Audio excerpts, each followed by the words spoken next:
Over 2,300 years ago, in the sun-drenched streets of Athens, there lived a man named Diogenes. He had no home, no possessions, and no ambitions. He slept in a large ceramic jar, roamed the city barefoot, and cared little for the praise or condemnation of others. To most, he seemed mad. To a few, he was terrifying. One day, the most powerful man in the world, Alexander the Great, arrived there. The conqueror of nations, the master of armies, the owner of unimaginable wealth. Word spread through the city, and soon a crowd gathered to witness the encounter. Soldiers, merchants, philosophers, they all wanted to see what would happen when the greatest king met the man who wanted nothing. Alexander approached Diogenes with respect. He bowed, smiled, and asked, "Is there anything I can do for you?" Maybe he expecting awe, flattery, or perhaps a request for gold or power. Diogenes barely looked up. He squinted at the sun, stretched his arms, and said simply, "Step aside. You are blocking my sunlight." A silence fell over the crowd. The man who had conquered the known world, whose word shaped nations, was met with indifference. He could not buy Diogenes' attention. He could not command his respect. And yet, Alexander, the king of kings, admired him. He reportedly said afterward that, "If I were not Alexander, I would want to be Diogenes." Pause and let that sink in. A man with nothing, no armies, no treasures, no influence, was freer than the most powerful human alive. His freedom could not be bought, coerced, or threatened. And in that freedom, he held a quiet, almost terrifying power. Nietzsche understood this dark truth more than anyone else. The man who needs nothing is beyond the herd, beyond social expectation, and beyond control. Society fears such men, not because they wield force, but because their existence exposes the weakness and dependency of everyone else. Carl Jung described these kinds of individuals as masters of their own lives, untouched by collective illusions or desire. Diogenes needed nothing, and in that refusal, he became a mirror that society cannot bear to look into. A mirror showing that most people, even the powerful, are enslaved by their wants, needs, and fears. The man who wants nothing threatens society because he cannot be bought, manipulated, or controlled. He exists in a state of freedom that the world cannot tolerate. And that is Nietzsche's dark truth. Do you know why freedom alone terrifies civilizations? And why men who refuse to need anything challenge every structure, value, and expectation the world is built upon? Stay with me. When Diogenes told Alexander to move out of his sunlight, he wasn't just dismissing a king. He was exposing a truth that civilizations try desperately to hide. The truth that the entire structure of society depends on one idea: people must want something. Desire keeps the world running. Ambition fuels economies. Fear keeps people obedient. Approval keeps them predictable. But what happens when a man simply steps out of that system? Nietzsche believed that society is built on the backs of men who crave acceptance, comfort, status, and belonging. These cravings make them manageable. A man who fears losing his job can be controlled. A man who wants to be liked will follow the crowd. A man who needs praise will bend his principles to get it. But the man who needs nothing, he is uncontrollable, unpredictable, untamed, and that terrifies society. Such a man can't be manipulated by rewards or threats. He can't be pressured by shame or seduced by praise. Nietzsche saw him as standing outside morality, outside the herd, outside the invisible rules that govern everyone else. He answered only to himself. This is why Diogenes was seen as dangerous, not because he rebelled, but because he didn't need to rebel at all. He simply lived differently, so differently that his existence exposed the artificial nature of society's values. Carl Jung once wrote that the individual who separates himself from the collective becomes a disruptive force, not by intention, but by authenticity. Society works only when people share the same fears, the same goals, the same illusion of what a normal life should be. The free man shatters that illusion simply by existing. Men like Diogenes show that freedom is not granted by society. It is taken by refusing to need what society offers. And once you realize that, the world loses much of its power over you. You stop fearing judgment. You stop chasing validation. You stop bending your identity to fit expectations. This is why the free man is dangerous. He becomes an example. He becomes a possibility. He becomes a mirror that exposes the chains everyone else pretends not to see.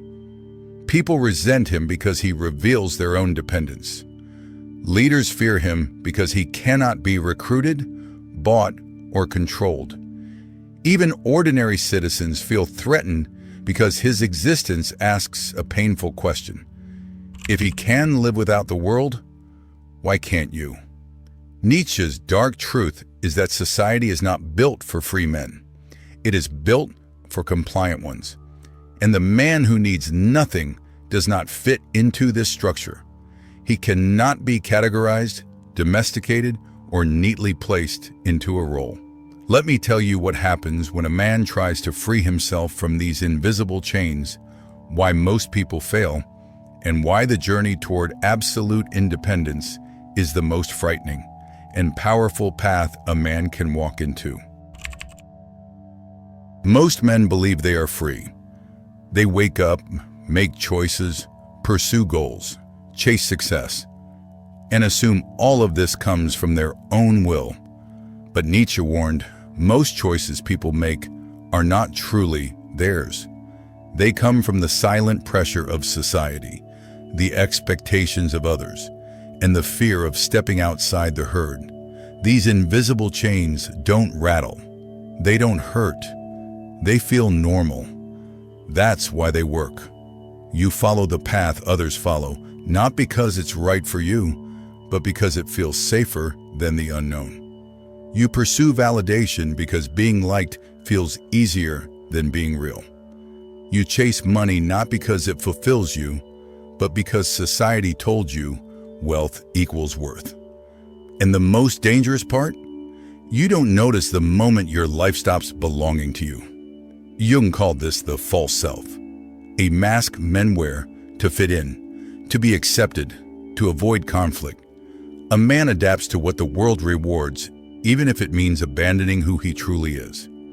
He becomes a reflection of others' expectations instead of his own nature. But when a man tries to break these chains, that is when the real battle begins. The world reacts violently, not with fists, but with judgment, shame, and subtle pressure to return to normal. When you step off the path society laid out for you, people don't say, "Go find your truth." Instead, they ask, "Why are you doing that? Why can't you just be like everyone else? What's wrong with you?" They're not really asking you. They're defending themselves, because your freedom challenges their conformity. Nietzsche believed that the moment a man decides to live by his own values, he becomes a threat to the herd, not because he harms it, because he refuses to be part of it. And the herd cannot tolerate outliers. They remind everyone else of the freedom they gave up. That's why Diogenes was mocked, why visionaries are ridiculed before they are respected, why independent men are labeled arrogant, rebellious, or dangerous. Society must discredit them, because if it doesn't, others might follow. But the deeper truth is psychological. The mind resists freedom because freedom demands responsibility. You can no longer blame society, your parents, your job, or your circumstances. Once you choose your own path, everything becomes your fault and your victory. This is why only a few men ever become truly free. Freedom requires courage. Independence requires sacrifice. Authenticity requires isolation.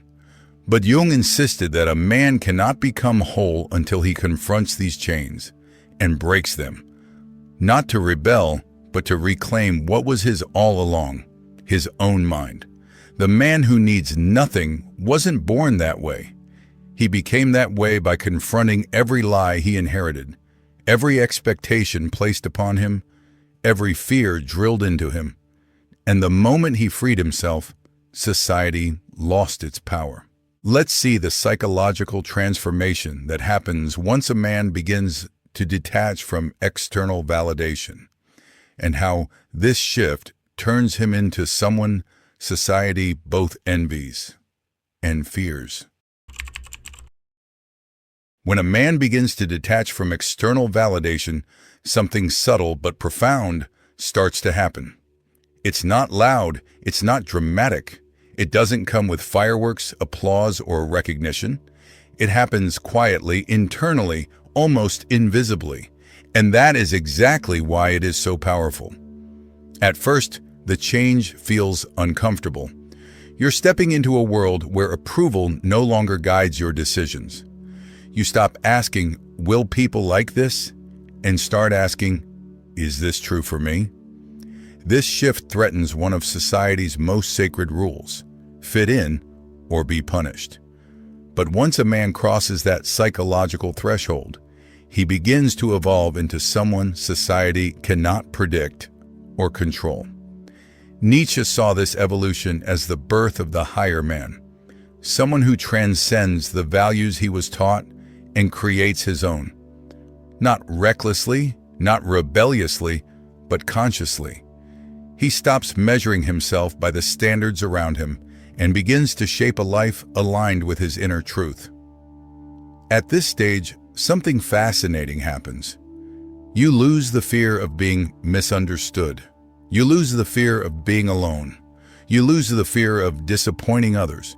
You lose the fear of standing out. And in losing these fears, you gain yourself. Jung believed that this is the moment when a man finally meets his true individuality. The mask begins to fall. He no longer reacts to life, he responds to it. He no longer bends under pressure, he stands under it. He no longer seeks comfort from the world, he seeks clarity from within.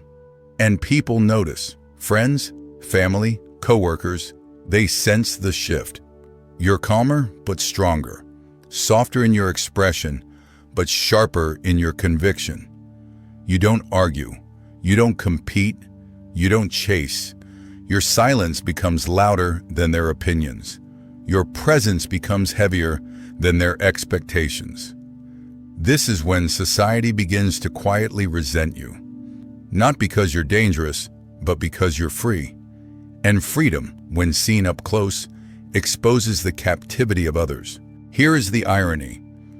The man who truly needs nothing doesn't isolate himself from the world. He simply stops depending on it. He doesn't reject people. He rejects the idea that his worth depends on them. He doesn't push society away. He just refuses to let it define him. This psychological transformation unlocks a different type of power. Not the power to control others, but the power to remain unshaken by them. Nietzsche called this self-mastery, the only form of mastery that truly matters. Jung called it individuation, the process of becoming whole. By needing nothing, a man becomes dangerous not because he seeks conflict, but because he cannot be threatened with loss. He can walk away. He can stand alone. He can remain unmoved, and the world doesn't know what to do with a man like that. Let's now gather everything together and explore why society ultimately tries to suppress these men, how rare they are, and why becoming one may be the most powerful transformation a man can achieve. In the end, society doesn't fear the violent man, the rich man, or even the powerful man. Those men can be controlled. They can be offered money, status, alliances, or threats. They can be seduced or manipulated because they still want something. Every system knows how to tame a man with desires, but a man who needs nothing, that man is untouchable. This is the dark truth Nietzsche hinted at when he spoke about the sovereign individual, the rare human being who writes his own values, stands alone, and refuses to be ruled by the expectations of the world. Such a man cannot be bought. He cannot be bribed with approval. He cannot be humiliated with shame. He cannot be seduced with comfort. And this is exactly why he becomes a threat, because he reveals the truth everyone else is afraid to face. A society survives by keeping people obedient through wanting acceptance, wanting stability, wanting love, wanting praise. The moment a man stops needing these things, the invisible chains fall off. His mind becomes his own. And when such a man walks through the world, everyone feels it. His presence disrupts the script they've been trained to repeat. Work, consume, obey, avoid discomfort, follow the herd. Diogenes showed this in the clearest way imaginable. He reduced his needs until nothing could be used against him. No king could intimidate him. No crowd could embarrass him. No fortune could tempt him. He exposed how fragile people become when they attach their worth to external things. And Nietzsche took that idea further. He said that only the man who masters himself, who cuts away the illusions, the borrowed identities, the false desires, can rise above the masses, not to dominate them, but to stand apart from them with clarity. That kind of man is dangerous because he doesn't play the game everyone else is trapped in. And whether you realize it or not, you are surrounded by pressures trying to shape you into someone predictable, someone easy to manage, someone who needs validation, who fears rejection, who is terrified of being alone. Because once you become self-sufficient in mind and spirit, no one can dictate who you are. This doesn't mean you must live like Diogenes in a barrel. It means you must learn the deeper lesson. The fewer things control you, the stronger you become. When you stop chasing what everyone else values, you discover what truly matters to you. And that discovery is the birth of a new kind of freedom, a freedom that society cannot give you and cannot take away. So ask yourself, what are the things you cling to so tightly that they now have power over you? What anxieties keep you obedient? What desires keep you distracted? What fears keep you silent? Because once you begin removing them one by one, something unexpected happens. You stop pretending. You stop performing. You stop apologizing for existing. You become sharper, clearer, more real. You become the kind of man Nietzsche admired, the man who doesn't need anything from the world, and therefore cannot be controlled by it. If this spoke to you, if it awakens something you've been ignoring, then you already know what to do. Subscribe, not for me, but to stay on the path you just opened. Your future self will thank you.